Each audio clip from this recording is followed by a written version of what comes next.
Bienvenue sur Trajectoire Orion X, le podcast qui décrypte les parcours de vie de personnalités qui marquent la radiologie. Un podcast de la Société française de radiologie. Bonjour à tous, aujourd'hui j'ai l'immense plaisir et l'honneur d'accueillir le docteur Nicolas Pécuchet, spécialiste en oncologie médicale, un grand spécialiste de la simulation clinique, directeur médical à la recherche chez Dassault Systèmes. Bonjour Thibaut. C'est un plaisir d'avoir avec nous Nicolas aujourd'hui. Donc on va parler de plusieurs thèmes différents, notamment quelque chose d'assez important, les jumeaux numériques, les jumeaux virtuels qui sont basés sur l'imagerie médicale, mais pas que. On pourra développer tout ça ensemble. Mais tout d'abord, j'aimerais beaucoup connaître un peu plus sur ton parcours médical. Si tu avais un peu une histoire à raconter de ton parcours, qu'est-ce que tu nous dirais ? Alors en fait, moi je suis rentré dans la médecine par la recherche et par la passion en fait de la biologie et d'appliquer les théories de la biologie qui étaient à l'époque très drivées par la génétique. Donc j'ai découvert la génétique et puis développé cette passion au service de la santé.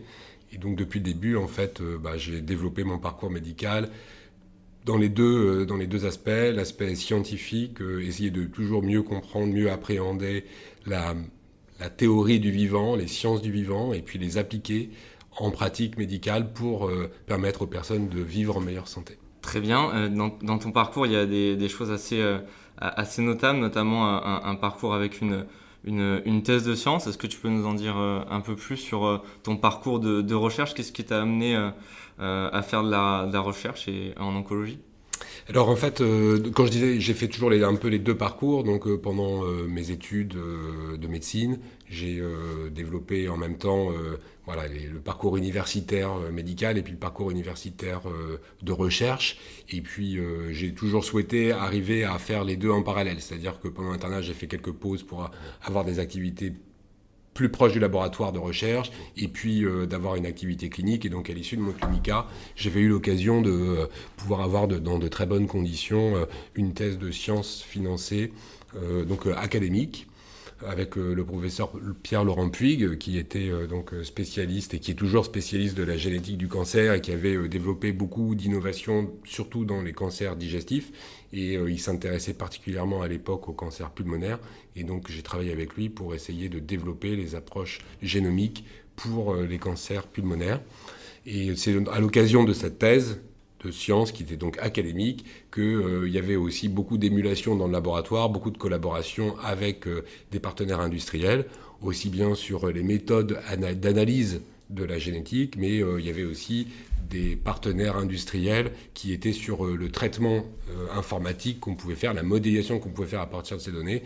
Et donc moi j'ai eu l'occasion de collaborer avec Dassault Systèmes, qui est donc maintenant l'entreprise pour laquelle je travaille. Et l'histoire s'est continuée comme ça. J'ai continué mes recherches dans la modélisation du corps humain, de la biologie humaine chez Dassault Systèmes en tant que directeur de recherche. Et effectivement, on connaît tous un peu la société Dassault, on va dire pour le côté armement, mais il y a quelque chose qui est un peu moins connu, c'est le côté Dassault Systèmes qui est vraiment un concepteur, on va dire, de logiciels 3D. Je simplifie volontairement à l'extrême, mais j'aimerais bien un peu plus que tu nous détailles comment ça s'est passé, cette rencontre avec Dassault Systèmes, par quelle porte, on va dire, cette collaboration avec un industriel s'est faite, un industriel français en plus.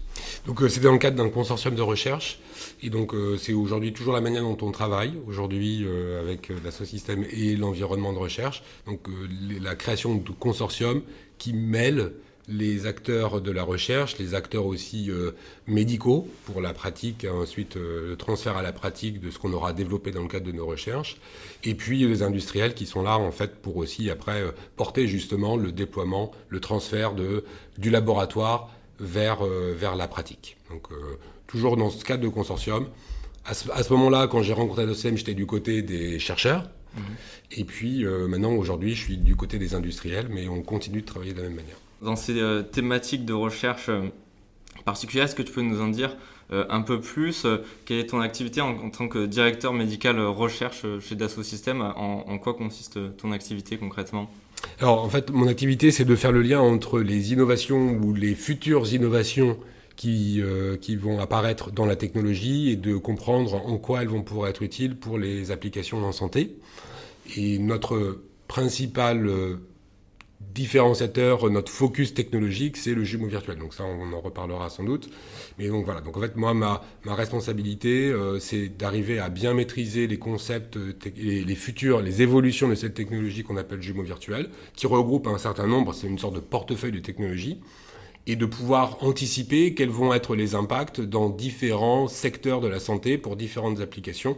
Et donc on peut aller de la prévention jusqu'au traitement, au suivi, dans des aires thérapeutiques, dans des pathologies qui peuvent être extrêmement différentes, des pathologies très fréquentes jusqu'aux pathologies extrêmement rares. Et donc voilà, mon travail, c'est d'arriver à comprendre, embrasser en fait ces différentes applications possibles et de pouvoir développer des projets d'abord de recherche et puis petit à petit de plus en plus des projets qui vont être dans l'évaluation clinique des bénéfices de ces technologies pour les patients. Et effectivement, du coup, est-ce qu'on pourrait dire un mot pour situer un peu ces jumeaux virtuels, ces jumeaux numériques? C'est un mot un peu complexe, on a du mal à se représenter. Est-ce qu'on peut expliquer un peu, prendre le temps d'expliquer cette notion? Alors tout à fait. Donc jumeaux numériques, en fait, ça vient de l'industrie de la production manufacturière. Et c'est l'idée de pouvoir avoir une maquette dans laquelle on va être capable de pouvoir suivre l'ensemble du cycle de vie du produit, depuis les premières phases de conception jusqu'après aux phases de production et ensuite après les phases d'opération, on dit la manière quand l'objet manufacturé est réellement utilisé. Et donc c'est un double qui va pouvoir représenter les caractéristiques essentielles du produit tout au long de son cycle de vie. Et en fait, ça va être le sort de garant pour la sécurité.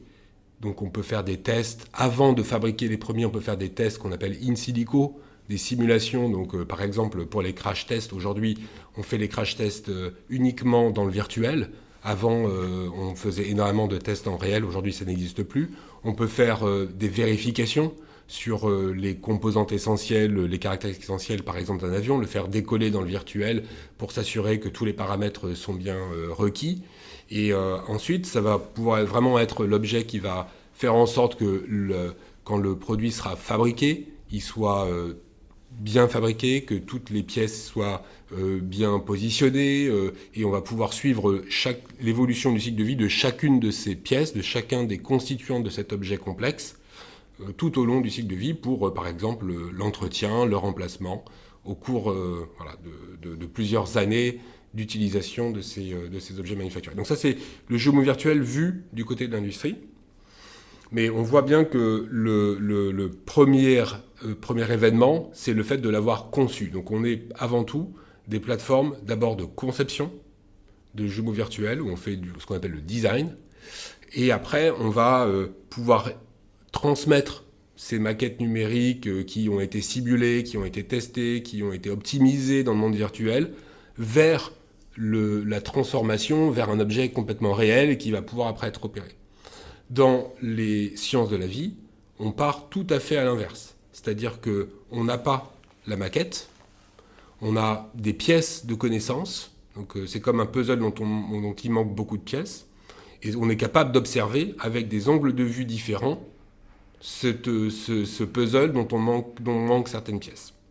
Donc en fait, il va falloir être capable de pouvoir reconstituer une maquette, donc le puzzle complet, à partir d'observations qui sont, on va dire, éparses, c'est le terme qu'on utilise, pour dire on n'observe pas la totalité et on observe avec des angles de vue différents. Et c'est aujourd'hui ce qu'on fait pour arriver à des représentations qui vont être donc plus abstraites que les observables initiales. Donc on a monté finalement le niveau de complexité et on va être capable ensuite de pouvoir effectuer des opérations qu'il n'était pas possible de faire dans le monde réel. Donc un jumeau virtuel, c'est une représentation du monde réel, d'un objet vivant, et de pouvoir le transformer virtuellement dans une représentation sur laquelle on va pouvoir agir pour faire des prédictions, identifier ce qui va se passer selon certains scénarios. Donc on peut simuler après différentes actions qui peuvent être de laisser évoluer par exemple naturellement une situation ou d'intervenir sur cette situation. Et donc là on va parler d'interventions médicales qui peuvent être médicamenteuse, interventionnelle, et on a simulé différentes conditions. Donc je peux donner un peu quelques exemples et comment est-ce qu'on en est arrivé à cette compréhension qu'on pouvait avoir un impact avec les jumeaux virtuels sur les interventions. Il y a un projet qui s'appelle le Living Health Project qui a démarré dans les années 2010-2012 et qui était un très grand consortium avec les chercheurs, des industriels qui étaient vraiment spécialisés dans la fabrication de dispositifs médicaux pour la cardiologie, et la FDA qui était là aussi pour pouvoir comprendre comment est-ce que les jumeaux virtuels allaient pouvoir être utilisés pour créer des nouveaux dispositifs médicaux et être donc régulés, approuvés pour aller sur le marché, et puis aussi comment est-ce que les médecins allaient utiliser ces jumeaux virtuels pour guider leur pratique. Et il y a des situations qui en fait, sont très difficiles en chirurgie cardiaque, qui sont les pathologies néonatales, sur lesquelles, en fait, chaque situation est très très différente d'un patient à l'autre. Il y a des modifications structurelles du cœur qui sont complètement, en fait, quasiment chacun est unique, puisque, en fait, ils sont le résultat d'un déséquilibre physiologique dans le flux sanguin et selon chaque situation, on obtient des conditions anatomiques qui peuvent être très variables. Et donc l'équipe du Boston Children's Hospital qui était associée à ce projet, en fait, avait commencé à développer des utilisations du jumeau virtuel du cœur qui avait été créé par le consortium pour pouvoir individualiser la chirurgie qu'ils allaient faire. Donc par exemple, ils sont capables de créer des patchs, donc des inserts pour permettre d'individualiser la fusion, le raccordement de différents gros vaisseaux entre eux pour s'assurer que le flux est réparti de manière équivalente, par exemple, entre les deux artères pulmonaires. Donc je ne vais pas rentrer dans le détail, mais en fait, il y a une chirurgie qui s'appelle la chirurgie du Norwood, dans laquelle on va faire des shunts entre la veine cave inférieure et les artères pulmonaires. Et il faut s'assurer que ce fameux patch, la manière dont sont raccordés, dont est raccordée la veine cave inférieure avec les deux artères pulmonaires, est designé d'une manière que les deux poumons vont avoir un flux sanguin qui va être relativement équivalent. S'il y a un déséquilibre, ça va entraîner des déséquilibres après fonctionnels, des conséquences fonctionnelles et des pertes de saturation qui vont être compliquées pour le patient à vivre. Et donc, eux, ce qu'ils font, c'est qu'ils prennent différentes options de reconstitution 3D anatomique. Ils font les simulations de la répartition du flux sanguin dans les artères pulmonaires en fonction de cette structure anatomique qu'ils ont reconstruite, qu'ils ont modélisée. Et une fois qu'ils ont trouvé la meilleure option, eh ben, ils en font un patch, qui était au début une simulation 3D, ils en font un patch pour passer dans le monde 2D. Il y a une impression, donc en fait, juste en 2D, et après, c'est utilisé comme un patron. Et au bloc opératoire, donc, il utilise cette représentation 2D, et il reconstruit en 3D l'insert, finalement, l'implant. Et donc en fait voilà, donc aujourd'hui ils essaient de développer, parce que là on voit bien que c'est vraiment de la haute couture en fait, de la chirurgie haute couture pour des situations extrêmement complexes. Et aujourd'hui on travaille avec eux pour faire en sorte que, on va en reparler, mais notamment grâce à l'IA, on arrive à accélérer la manière dont on peut mettre à disposition ce genre de technologie pour des situations beaucoup plus variées et puis en reposant sur moins d'expertise. Par exemple, cette équipe aujourd'hui, c'est une équipe chirurgicale, mais en fait avec énormément d'ingénieurs qui sont présents au sein même de ces équipes pour pouvoir développer toute la compétence nécessaire pour comprendre comment créer ces jumeaux virtuels, simuler ces jumeaux virtuels, et puis après transformer en un patch, en un implant. Voilà, ça demande beaucoup d'expertise. Donc on cherche à faire en sorte que cette expertise, elle puisse être plus facile à déployer dans des équipes plus nombreuses, et puis pour des patients dans des situations, on va dire, plus fréquentes ou dans d'autres situations médicales. C'est un très bel exemple, effectivement, avec un impact thérapeutique majeur pour les patients. Ça fait partie d'une des applications, effectivement, en santé qu'on peut avoir pour les jumeaux numériques, ces jumeaux virtuels. Il y avait effectivement la notion qui est importante, c'est qu'il y a de l'imagerie médicale qui est utilisée pour la construction de ces jumeaux numériques virtuels. Mais effectivement, comme vous venez de dire, il y a aussi d'autres paramètres, d'autres choses à prendre en compte. Est-ce que vous pouvez nous expliquer un peu les choses qu'il faut coordonner, utiliser, en plus de l'imagerie médicale pour obtenir ces jumeaux numériques virtuels, avec peut-être un autre exemple pour illustrer? Alors si je reste sur l'exemple du cœur, en fait, il y a fait, il y a des cas, on travaille notamment dans notre projet phare en ce moment, c'est le projet Meditwin, dans lequel on travaille avec différents instituts hospitalo-universitaires, IHU et CHU, l'INRIA et des startups, notamment la startup Inert, et qui développent un jumeau virtuel aujourd'hui qui permettent de comprendre quelles sont les conséquences d'un infarctus sur le cœur en termes électrophysiologiques.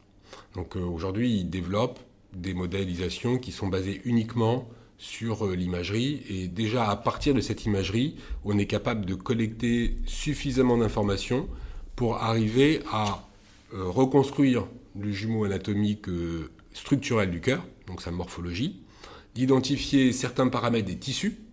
Donc on a une caractérisation de la nature du tissu, on peut identifier le tissu qui était nécrosé et attribuer à ce tissu nécrosé des paramètres qui vont modifier la manière dont le front d'onde électrique va diffuser au sein du tissu cardiaque. Et donc, une fois qu'on est capable de faire ça, on peut se dire, je suis capable de simuler le cycle de polarisation, dépolarisation cardiaque. Donc, mais uniquement à partir de l'information qui a été inférée à partir d'une seule modalité, qui peut être le scanner ou l'IRM. Donc, j'ai identifié la structure, j'ai identifié l'anatomie, grâce à l'IA, on en reparlera, mais j'ai compris en fait qu'il y avait différentes natures du tissu, différentes formes du tissu, et à chaque nature de tissu, je peux attribuer des paramètres sur l'impact électrique que ça peut avoir sur le tissu. Et on sent bien que une fois qu'on a ça, l'intérêt, ça va être de pouvoir confronter l'objet de la simulation avec une autre modalité qui va être l'enregistrement électrophysiologique.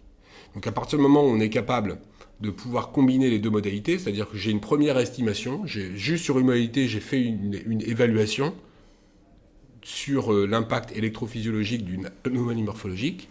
Si je lui joins en face une réalité qui peut être à un autre niveau, parce que peut-être que ça peut être juste le CG, on voit qu'on ne va pas du tout avoir la même granularité, on ne va pas être à la même échelle, mais on va pouvoir être capable de les rapprocher dans un espace et de pouvoir, dans ce nouvel espace qui va être beaucoup plus précis que le CG, qui va être l'espace vraiment anatomique du cœur, on va pouvoir être capable de reproduire, de repersonnaliser beaucoup plus finement cette première estimation qu'on avait faite à partir d'une seule modalité. Donc plus on va être capable d'associer des modalités entre elles et de les combiner, mieux on sera précis, si c'est nécessaire, pour guider après une intervention qui peut être là de prendre une décision de faire une ablation à tel ou tel endroit du myocarde pour éviter des circuits de réentrée par exemple et des complications rythmiques.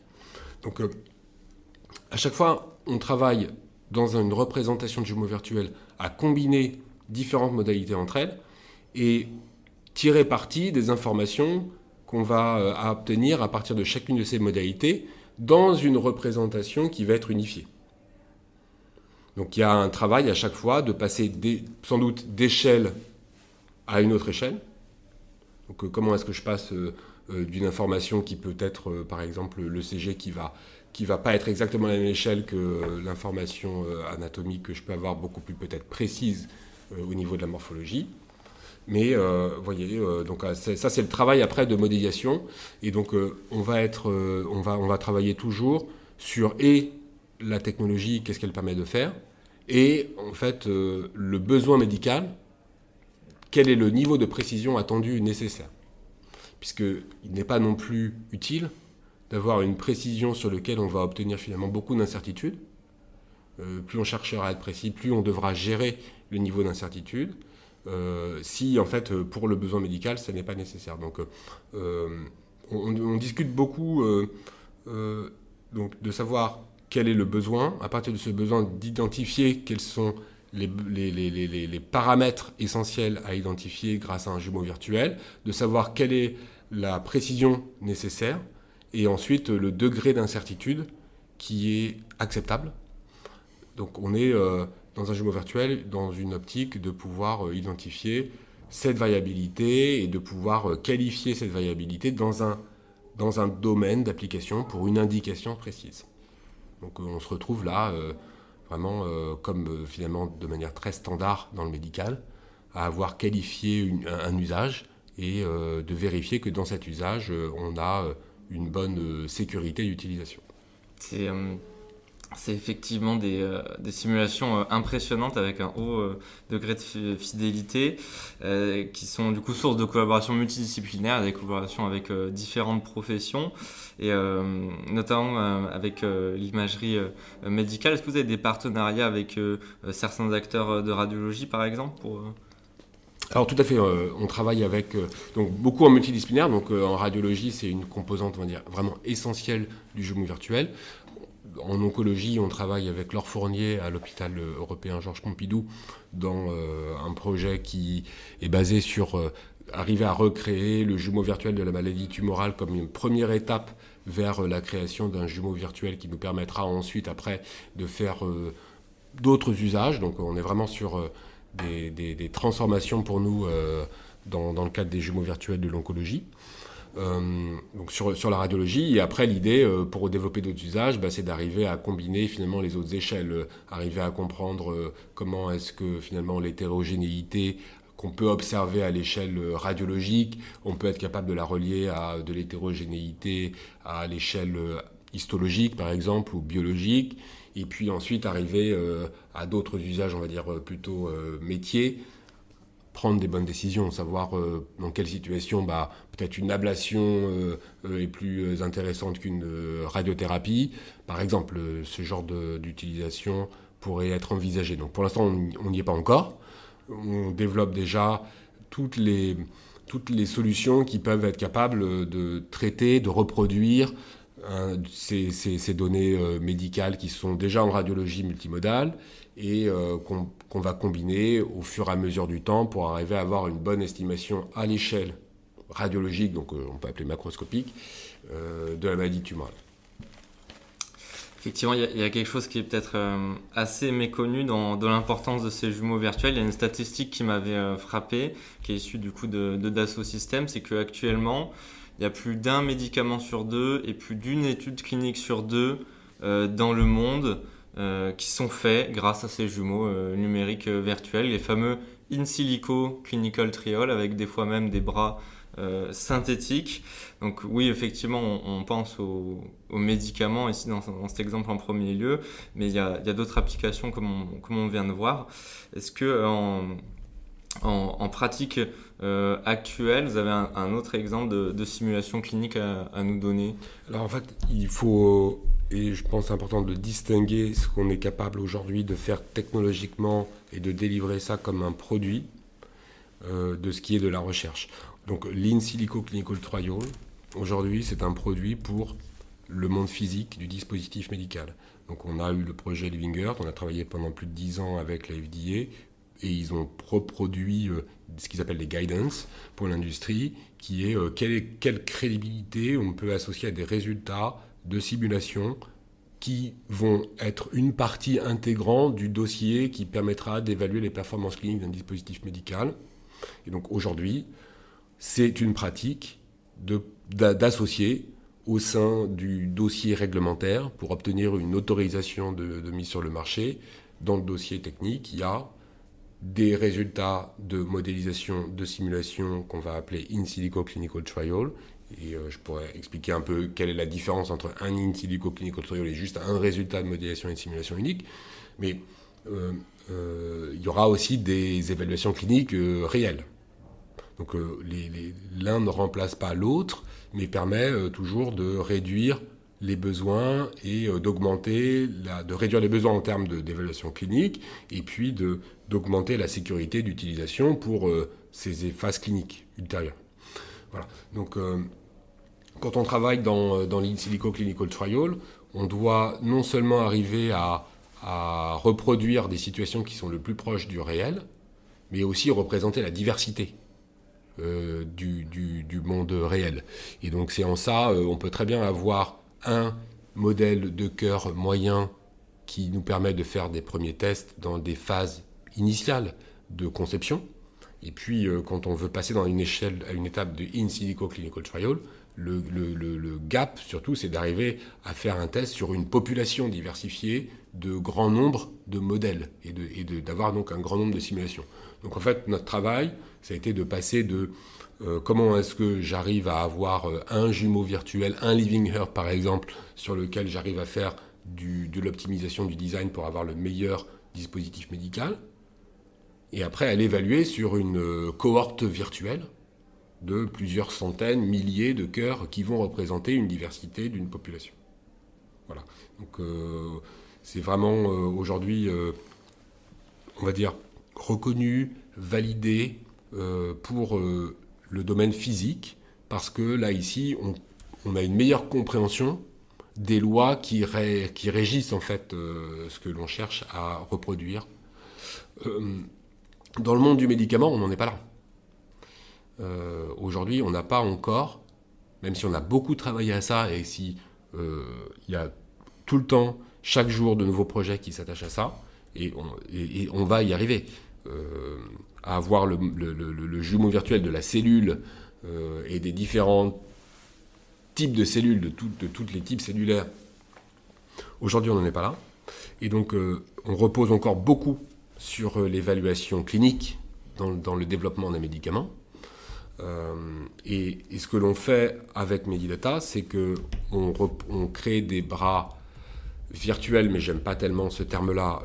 En fait, on utilise des bras externes de contrôle comme une source d'accélération des phases cliniques. Donc, je peux développer un peu bras externes de contrôle.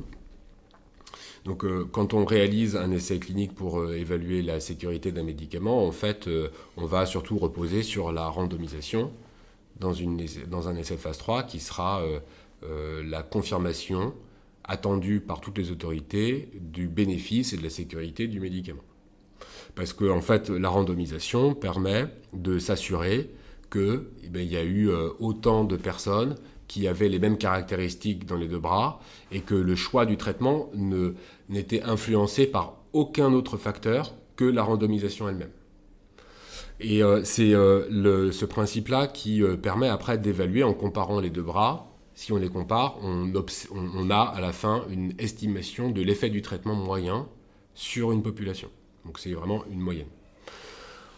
Quand on va chercher à comparer un bras expérimental avec un groupe contrôle qui en fait n'a pas subi de randomisation, eh bien il va y avoir eu des facteurs qui ont influencé le choix du traitement qui en fait vont pas être aléatoires. Et ça va entraîner des biais. Ces biais, certains on va les avoir mesurés, parce que en fait, ça peut être tout simplement l'exemple très simple. C'est dans mon domaine en cancérologie, on va, si on avait un cancer du côlon, typiquement, on va vouloir évaluer le stade, et le stade, en fonction de ce stade, on va donner un traitement de chimiothérapie ou pas de traitement de chimiothérapie selon ce stade. Donc en fait, si on cherche à observer les patients qui ont reçu de la chimiothérapie et les patients qui n'ont pas reçu de chimiothérapie, et si on se dit en fait les patients qui ont reçu de la chimiothérapie, eh bien finalement ils ont une survie, ils ont un taux de survie plus faible que ceux qui n'avaient pas reçu de chimiothérapie, notre conclusion serait complètement fausse. Parce qu'à la fin, il y avait un facteur qui a biaisé l'observation, qui était le fait qu'il y avait un stade et que le médecin utilisait cette donnée comme le critère de décision de donner ou pas le traitement.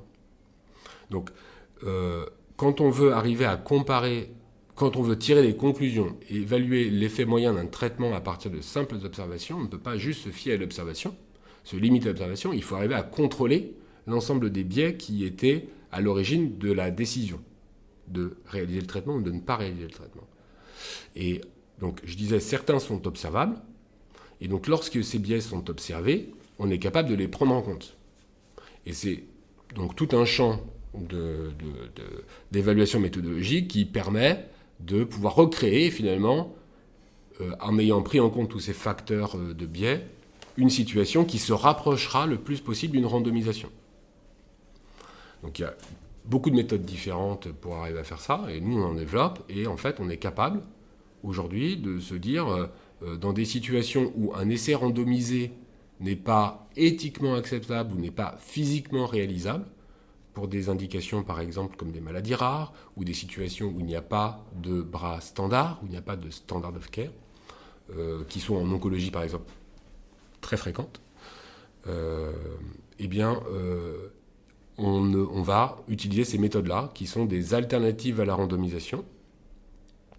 Et ces alternatives, elles permettent donc du coup d'avoir une meilleure évaluation de l'effet du traitement et de pouvoir prendre des décisions d'aller autoriser un médicament pour qu'il soit accessible au plus de patients possible, le plus vite possible, et éviter que dans des maladies rares, on demande à avoir des phases 3 randomisées sur une population suffisamment large, qui prennent des années et des années à réaliser, et à la fin, en fait, il y a tellement de biais lus à cette longueur de l'étude que même la conclusion de cet essai de phase 3, en fait, est très peu interprétable et a lui-même engendré beaucoup de biais. Voilà, donc en fait, c'est une manière d'apporter. Donc là, on est sur la modélisation, elle se fait à l'échelle, on a vu, des facteurs de décision du traitement qu'on va devoir représenter dans des modélisations. Et on est sur là des modélisations statistiques. On n'a pas introduit de modèles de mécanistique, de compréhension de la maladie. On n'est pas sur un modèle cellulaire, on n'a pas modélisé l'effet du traitement sur un système physiologique. On s'est limité à essayer de reproduire une situation la plus proche possible d'une randomisation. Et enfin, dernier point, c'est que quand on fait donc, ce qu'on appelle ces bras externes de contrôle, on n'est pas dans une situation d'un essai randomisé. Parce qu'en fait, il y a des biais qu'on n'a pas observés.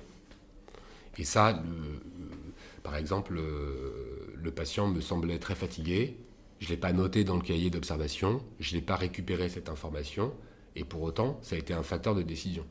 Donc il y a des biais qui ne sont pas enregistrés. Et ça, on ne sait pas les prendre en compte. Donc en fait, on sait bien qu'on a toujours encore une incertitude et qu'on n'est pas... c'est pas l'équivalent, on ne va pas dire qu'on est dans un équivalent d'essai randomisé. Et par contre, on essaie vraiment de s'en rapprocher au maximum. Et après, on a plein de moyens pour s'assurer qu'à la fin, on est dans une confiance suffisante de la conclusion qu'on va retenir.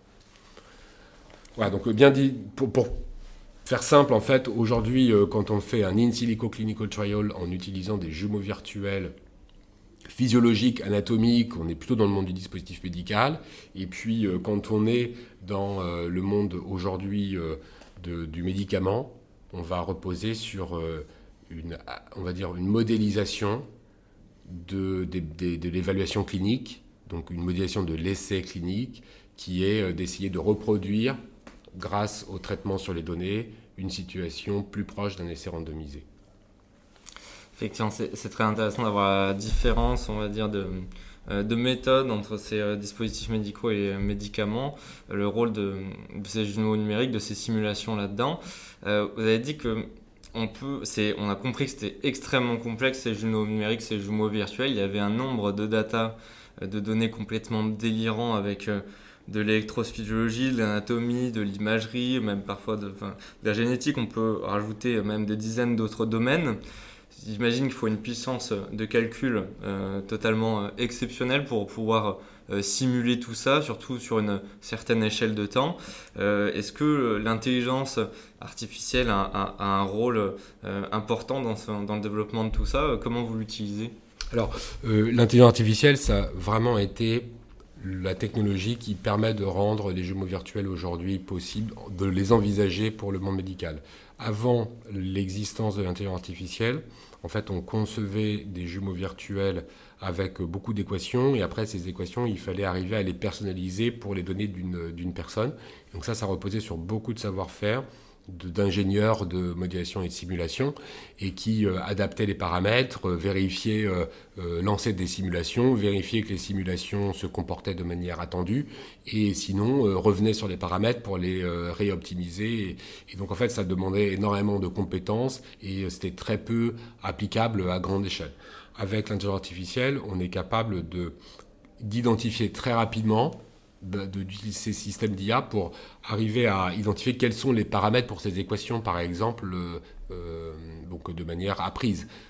Donc en fait, on peut vraiment ne plus avoir à se reposer sur une expertise très importante de modélisation et de simulation pour pouvoir créer ces jumeaux virtuels. Et donc ça, c'est une première option, c'est quand on a des jumeaux virtuels informés par la physique, vraiment basés sur des équations physiques. Mais on peut aussi utiliser des jumeaux virtuels pour aller même au-delà, c'est-à-dire donner déjà une première représentation qui a intégré la physique elle-même. Donc l'IA aujourd'hui peut d'elle-même, non seulement identifier les paramètres d'équation, mais également identifier l'équation et résoudre l'équation, pour ainsi dire. Et aller directement de la donnée d'entrée jusqu'à une certaine représentation d'une information qu'on va pouvoir après directement plus facilement rentrer dans une autre type de représentation. Donc aujourd'hui, l'IA, c'est vraiment la technologie sur laquelle on se repose. La différence, le risque avec l'IA, c'est que ça permet de ne pas maîtriser l'ensemble de la chaîne, donc de ne pas pouvoir être explicable, de ne pas pouvoir donner une représentation sur laquelle on va pouvoir asseoir une compétence. Donc le risque avec l'IA, c'est que finalement on a tendance à se reposer sur le résultat proposé par l'IA et de s'arrêter là. Le jumeau virtuel, c'est en fait une possibilité, une opportunité, j'ai envie de dire, de pouvoir aller au-delà de l'information qui aura été captée avec de l'IA, mais pouvoir combiner différentes informations entre elles, et après de donner une représentation, une façon dont l'expert peut représenter toutes ces informations, agir dessus, faire des tests dessus, et arriver à développer sa propre compétence, et pouvoir partager. Donc nous, ce qu'on veut surtout, ce qui nous intéresse beaucoup, c'est d'identifier comment est-ce que ces représentations vont pouvoir permettre à différents spécialistes de communiquer entre eux, à différents utilisateurs, le patient et le médecin, pour arriver à bien se comprendre, pouvoir partager l'information, transmettre sa compétence au patient, par exemple, pour que le patient après puisse bien suivre son traitement, bien réagir en cas de problème. Ou même faire son choix entre aller dans une option A ou dans une option B. Voilà, donc arriver à donner une matérialité de cette information et sur lequel, en fait, il va pouvoir se développer de l'expertise et de la compétence. Par exemple,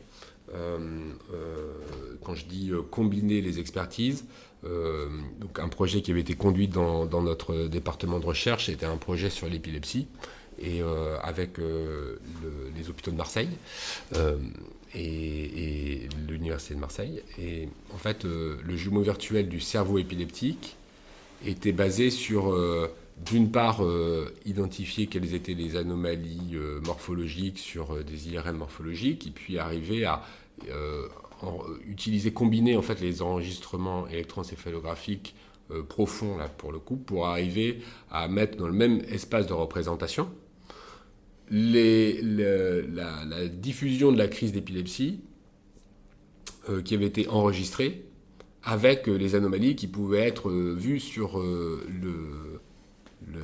l'IRM T1, sur l'anatomie. Et donc en fait, faire en sorte qu'il puisse y avoir une seule représentation qui est ce jumeau virtuel 3D du cerveau, sur lequel on peut voir finalement l'enregistrement photographique, les conséquences, enfin, ou même l'initiation, le résultat de cette crise d'épilepsie. Et ainsi, en fait, l'électrophysiologique n'était pas tout seul dans son coin à regarder le EEG, le radiologue n'est pas tout seul à regarder l'IRMT1. En fait, ils regardent tous les deux le même jumeau virtuel et vérifient chacun que le résultat est cohérent par rapport à leur expertise. On se dit, ah ben non, en fait, peut-être que là, la sonde était mal placée, ou peut-être qu'elle a été mal positionnée dans l'enregistrement. Voilà. Donc en fait, se créer le jumeau virtuel est le début d'un échange qui est basé sur l'expertise de chacun. Merci pour ces exemples très concrets. Effectivement, souligner les collaborations entre l'imagerie médicale et les autres spécialités. Vous êtes aussi un exemple assez remarquable de collaboration de recherche entre, si je veux dire, une entreprise privée, mais aussi avec le système public. Est-ce que vous auriez des conseils à donner à un jeune médecin qui veut développer des partenariats avec peut-être des industriels tout en exerçant dans une structure académique de recherche publique, ou même l'inverse? Alors, moi, mon conseil, c'est de vraiment envisager les partenariats industriels dans tous les projets de recherche qu'on souhaite mener, à partir du moment où on envisage une application concrète. parce que en fait, les rôles sont différents et les contraintes ne sont pas les mêmes. C'est-à-dire que pour pouvoir arriver à créer un produit, il faut qu'il y ait une entité légale qui soit responsable de la fabrication, de la qualité du produit. Et donc, c'est pas le rôle d'une université ou d'un hôpital. Et donc, ce ne sont pas ces missions. Donc, en fait, pour arriver à passer la fameuse translation de la recherche à l'application, l'industrie est vraiment un pivot essentiel. Et donc, si on en est là dans ces applications, enfin voilà, si on est sur des recherches dont l'objectif est d'avoir un impact après sur la vie des patients, la partie industrielle est un pivot, je pense, vraiment indispensable. Et après, en fonction de chaque domaine, donc là, je ne saurais donner de conseils pour tous, mais il y a une interaction qui peut se faire à une phase très de recherche et de développement, qui peut être plutôt au transfert de technologie, qui peut être plutôt des partenariats au moment d'élargir. En fait, on a déjà fait développer son produit dans peut-être une petite structure et on cherche des partenariats là pour diffuser sur d'autres marchés, dans d'autres situations, une technologie. Voilà. Donc en fait, il y a différentes modalités de partenariat qui peuvent avoir sens. Mais je pense que vraiment l'aspect de pouvoir avoir développé une bonne relation, de pouvoir vraiment... Le plus important, c'est d'arriver à comprendre l'état d'esprit et les besoins de chacun de ses partenaires. Parce qu'en tant qu'acteur académique, il va falloir comprendre quel est l'intérêt de la structure académique qui est au-dessus de soi, en fait, à développer ce type de partenariat pour pouvoir arriver à en parler en interne et à se faire l'avocat de cet intérêt. Et d'avoir aussi pu comprendre quels étaient le parti pris, quelles sont les contraintes qui pèsent sur un industriel pour aussi arriver à s'entendre, avoir un discours qui soit réaliste et qui ne soit pas basé sur des fantasmes. C'est important que ça se fasse vraiment à l'échelle des interlocuteurs, des personnes qui vont travailler entre elles. Et c'est vraiment cette relation qui ne se fait pas d'un coup, en fait, qui se nourrit à travers de multiples relations et qui est essentielle pour arriver à comprendre soi-même quel est son intérêt à entreprendre ce genre de projet et avec choisir ses partenaires aussi, je pense très important. Et donc après, c'est pas juste pour soi, mais c'est aussi pour après transmettre ça aux équipes autour de soi, dans cette structure. Vous êtes également aussi titulaire d'un executive MBA à l'école de l'EDECT. Vous avez du coup être intéressé peut-être par développer d'autres compétences qu'on a moins l'habitude d'insister en médecine, peut-être communication, management. Est-ce que vous pouvez nous dire un mot sur les raisons ou les compétences que vous cherchez à acquérir avec ce parcours ?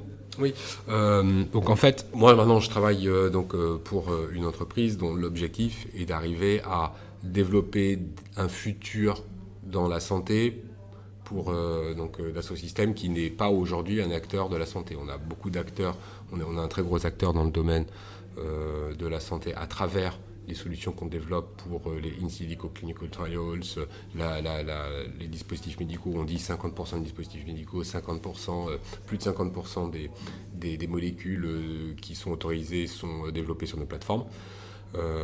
Mais on n'est pas connu pour être un acteur utilisé par les patients et par les médecins. Donc, ce qu'on souhaite, c'est devenir un acteur de la santé.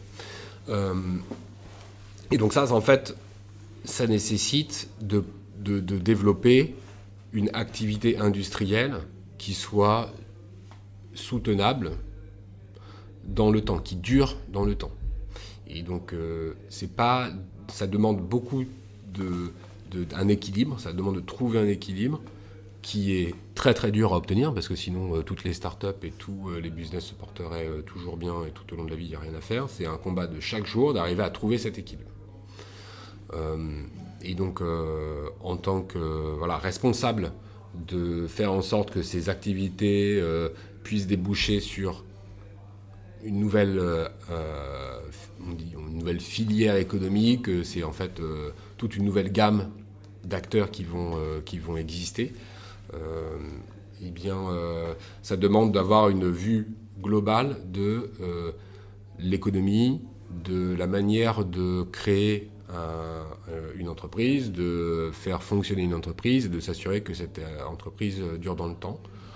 Et voilà les compétences que je suis allé chercher dans le MBA. Mais il y a également énormément de... Pour arriver à faire ça, ça demande plein de compétences techniques et humaines. Donc voilà, après, c'est des arcs qu'on met à... des cordes que l'on met à son arc, plutôt que d'avoir plein d'arcs différents, mais c'est plus simple à utiliser ensuite. Ça permet de lancer les flèches plus loin, mais... donc voilà, donc le management en fait partie, mais c'est un des moyens d'arriver à son objectif qui est de faire en sorte de créer un nouveau domaine et que ce domaine dure dans le temps. Parce que bien sûr, pourquoi le management ? Parce qu'on ne fait rien tout seul. Voilà. Donc il faut arriver à créer une équipe et que cette équipe soit solide et qu'elle permette de faire en sorte qu'on délivre quelque chose pour sur le marché et que ça dure. Voilà. Vous gardez également aussi une activité clinique. Vous êtes médecin réserviste à l'hôpital d'instruction des Arbées de Béguin. Est-ce que vous pouvez nous dire un mot un peu sur cette activité que vous gardez ? Mais ouais, donc en fait, j'ai eu la chance dans mon parcours d'avoir eu à plusieurs moments des activités principales qui étaient plus loin de la recherche. Et donc à chaque fois, j'avais toujours cherché à garder une activité clinique. Que ce soit quand on fait un M2, quand on fait une thèse de sciences. Voilà, à chaque fois, j'ai toujours eu de ne pas me détacher de la quotidienneté, d'être confronté à la réalité, d'avoir des patients qui sont en difficulté en face de soi et de devoir y résoudre ces difficultés en équipe avec tous les professionnels que l'on est. Et donc, par hasard, en fait, c'est toujours les hasards de la vie, j'avais dans mon entourage un professeur de médecine en oncologie qui m'avait proposé de venir faire quelques mois de réserve. Et puis en fait, voilà, ça s'est prolongé. Et aujourd'hui, je suis toujours le réserviste dans le service d'oncologie de l'hôpital Bégin. Et donc ça me permet d'avoir une activité très modeste. Je le fais vraiment avec beaucoup d'humilité et de modestie. Et puis je remercie tous mes collègues qui m'épaulent pour garder cette activité à l'hôpital Bégin. Et c'est vraiment, moi, une joie à chaque fois de pouvoir y aller toutes les semaines et d'avoir comme ça ma régularité de contact avec les patients et de pouvoir... ça me demande en fait notamment beaucoup une exigence d'être au niveau. J'y vais pas pour être un pantin. Et donc ça m'oblige pour être au niveau, de garder ma compétence. Et donc...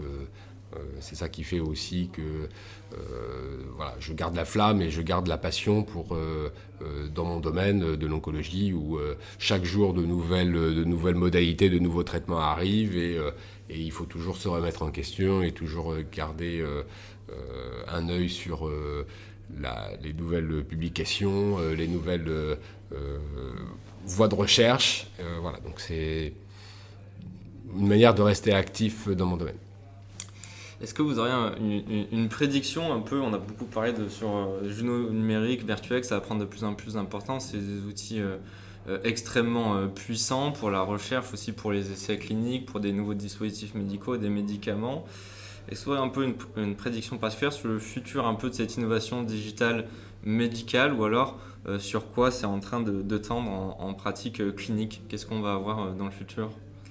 Alors, dans le futur, on continuera d'avoir de plus en plus de techniques de compétences techniques qui vont devoir être maîtrisées par un certain nombre de métiers. Donc, c'est-à-dire qu'aujourd'hui, par exemple, typiquement, moi en oncologie, on ne repose pas sur de compétences techniques pour modéliser le jumeau virtuel du patient. Mais en radiothérapie, il y a toute cette compétence de modélisateur, de simulateur et de biophysiciens qui font partie intégrante en fait des équipes. Donc pour moi, en fait, je vois vraiment l'évolution médicale comme des équipes médicales, comme des équipes toujours plus riches en termes de multidisciplinarité, dans lesquelles vont être intégrées des compétences vraiment multiples pour arriver à créer, à utiliser cette digitalisation, cette virtualisation. Donc, je vois bien le modèle de la radiothérapie dans lequel toutes ces compétences sont vraiment regroupées au sein du service comme un modèle pour la cardiologie interventionnelle, comme c'est déjà le cas aujourd'hui, où il y a énormément de physiciens qui viennent pour manipuler, pour aider à la manipulation de toute la technologie qui fait partie aujourd'hui intégrante en fait, des soins qui sont développés. Et donc du côté médical aussi. Je ne pense pas que le médical restera loin de ça. Et le médical va devenir aussi perfusé par cette multidisciplinarité que l'est aujourd'hui, on va dire, le côté plutôt interventionnel et technique des plateaux techniques qu'on connaît aujourd'hui dans nos hôpitaux. Est-ce que vous avez une rencontre déterminante qui a exercé une influence sur vous à nous partager dans votre parcours ? Beaucoup. Ce serait trop peu. Beaucoup. On va dire évidemment... En fait, des rencontres avec... c'est toujours en fait, je pense, la transmission d'une passion. C'est-à-dire le fait d'avoir des gens qui vraiment transmettent la passion de la science, la passion de la connaissance. Et ça, on est vraiment très chanceux de pouvoir rencontrer tout au long de notre carrière. Et donc, voilà, je pourrais citer énormément de personnes que j'ai rencontrées qui sont passionnés par la manière de arriver à mieux comprendre le monde et à pouvoir utiliser ces connaissances pour changer le monde. Voilà. Un souvenir marquant à nous partager lors de votre parcours Alors des souvenirs marquants beaucoup. Alors je pensais parce qu'on est au JFR, je sais pas si je peux le dire. Et donc par exemple, j'avais été invité par Laure Fournier justement quand j'ai été chef de clinique à la HEGP à venir faire une présentation sur les traitements oncologiques du cancer. À l'époque, on était sur les anti-angiogéniques, les modifications de l'imagerie spécifique aux anti-angiogéniques. C'était avant l'ère des immunothérapie. Et donc je me vois très bien dans la salle des JFR et d'arriver en fait dans cet environnement qui n'était pas le mien parce que moi j'ai l'habitude des congrès d'oncologie et c'était vraiment très sympa de voir l'intérêt de la radiologie pour arriver à comprendre quels étaient les traitements en oncologie, pour pouvoir comprendre pourquoi est-ce qu'on observait tel et tel phénomène. Et donc le dialogue qu'on avait avec Laure Fournier entre d'un côté l'aspect médical des traitements et puis l'aspect qu'est-ce qu'on observe à la radiologie, pour moi c'était un moment extrêmement marquant et c'est vraiment ce qui me guide dans mon parcours, c'est d'arriver à toujours faire en sorte de dialoguer entre expertise, entre points de vue et voilà, c'est ce qui m'anime aujourd'hui. Pour conclure, est-ce que vous auriez un ouvrage ou un livre à nous conseiller à l'audience ? Conseiller, je ne sais pas. Mais en tout cas, moi, ce qui m'avait marqué dans mon parcours au début de mes études médicales, c'était le livre de Claude Bernard sur l'approche de la médecine expérimentale. Donc du coup, je me disais, est-ce que ça reste toujours d'actualité ? Je trouve que c'est très intéressant parce que sans le nommer, en fait, on en reste toujours là, on en reste toujours dans une situation et on en restera pour un temps extrêmement long encore d'être des explorateurs d'un monde inconnu. Et donc, en fait, c'est un guide d'exploration du monde inconnu qui est le monde vivant. Qui reste sur les bases. On met des mots différents aujourd'hui sur les concepts qu'il adresse, mais ça reste toujours les mêmes aujourd'hui. Donc je pense que c'est un très bon guide à lire pour qui veut expérimenter et partir à la découverte du monde vivant. Merci Dr Nicolas Pechet pour cette interview et avoir développé un peu cette notion du mot numérique virtuelle avec nous, ainsi que les différents outils que met en place une entreprise française Dassault Systèmes pour faire progresser la santé dans de nombreuses applications. Merci beaucoup. Merci beaucoup. Si ce podcast vous inspire, parlez-en autour de vous. Rendez-vous au prochain épisode et d'ici là, retrouvez-nous sur radiologie.fr.